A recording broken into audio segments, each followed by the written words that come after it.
85% bo država dala denarja zraven.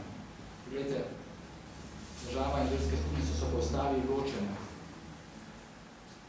To velja tudi jasno za šolo, ki je verska.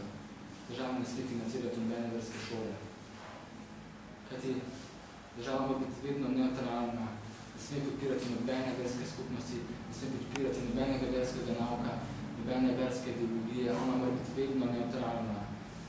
Ampak če ona finančno podpira delovanje šole, se pravi omogoča v bistvu šolo, se ona postavlja direktno na stran katoliške cerkve.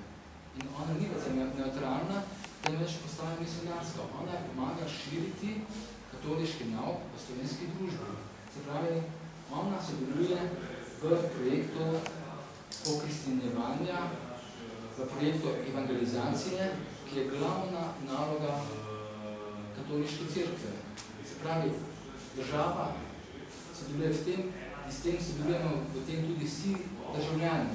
Se pravi, vsi davkoplačevalci sedaj bodo financirali širjenje katoliškega nauka. Vsi davkoplačevalci, ne samo katoliki, ampak tisti, ki so drugih ver, tisti, ki so ateisti.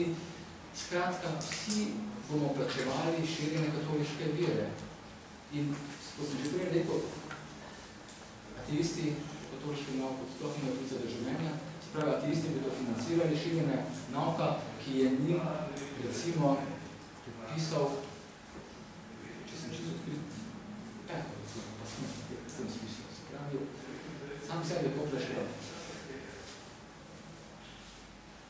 Se pravi, zadeva je zelo problematična, skrajno protiustavna, zato smo mi to pobudo postavili na Ministrstvo za šolstvo in šport in predlagamo, da se ustanovi posebna komisija, ki razišče te aspekte, ki seveda mora biti versko neutralno, noter ne sme biti nobenih katolikov, nobenih članov teh verskih skupnosti, ki temeljijo na Bibliji, ni samo katoliška cerkev, ki temelji na Bibliji, imate še druge verske skupnosti, ki temeljijo na Bibliji.